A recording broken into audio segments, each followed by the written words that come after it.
Welcome back. Let's talk about how I took these amazing portraits. Recently, I've had the honor of being involved in some content days. This is a very casual setting where we have an opportunity to show up, meet people, and shoot new faces. This is a great way to experiment with new gear or ideas without any pressure or expectations. Today, I had the pleasure of working with 5 models: Yana, Cassidy, Mirus, and Danielle. Let's jump right into it. This was a completely new location for me.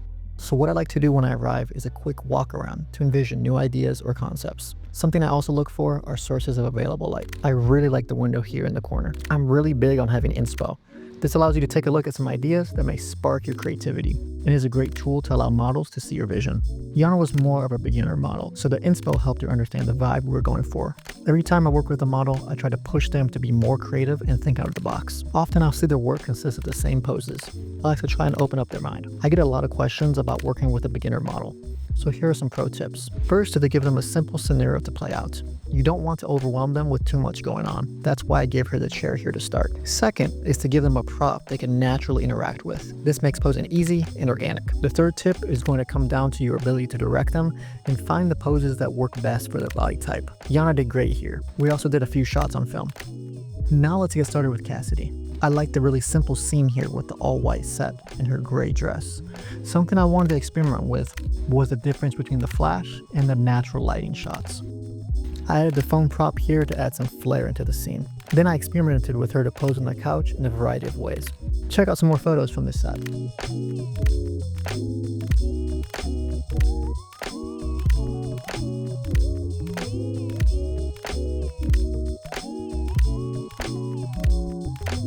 Now headed into a really sweet set here with Mirus. When I arrived and did a walkthrough, the green chair really stood out to me, and I wanted it to be the star of the show. I had Mirus in all white here, so she would do just that. And so her outfit wouldn't distract from the vision. Something I like to do with furniture is to use it in an unordinary way. So I directed her to pose there leaning on the side of the chair. She did excellent with these. It's important to tell the model to flow through the pose and make it their own. Then when you notice something, direct them into the best pose that works to fit your vision. I also added a small mirror here as the prop to try and elevate the scene.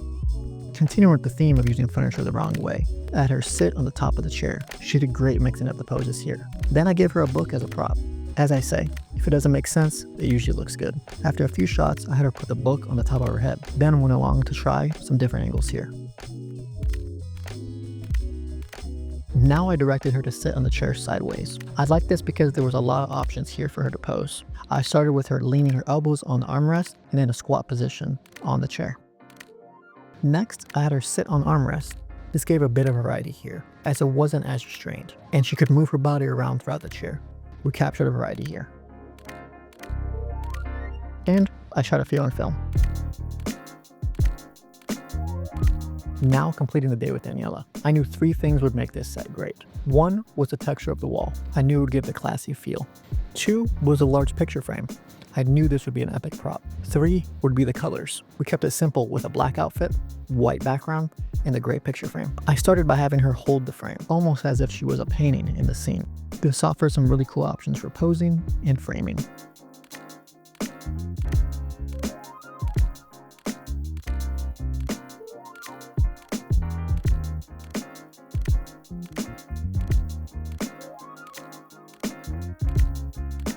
Next, I had her sit on the floor and gave her the phone as a prop. It added to the vintage vibe we were portraying. I did this to see how we could frame the photos for more of a top-down look.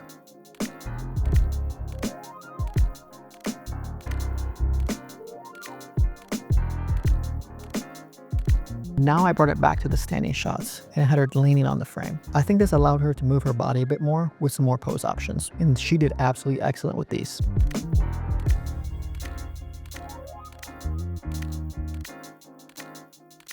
Now to end the set, we moved to the bathroom scene. This gave us some more variety to play with in the scene, and it gave us the ability to play with the natural lighting as well. Here's the final looks from the set.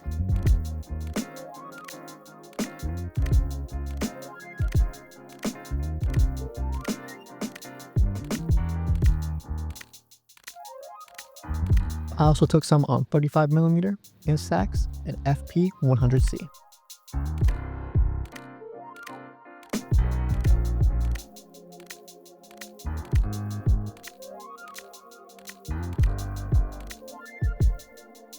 I'll be releasing extended BTS videos with the complete session for each model. Those videos are less formal, but allow you to see the raw behind the scenes from each set. Stay tuned for those coming out shortly. As always, keep creating and see you in the next one.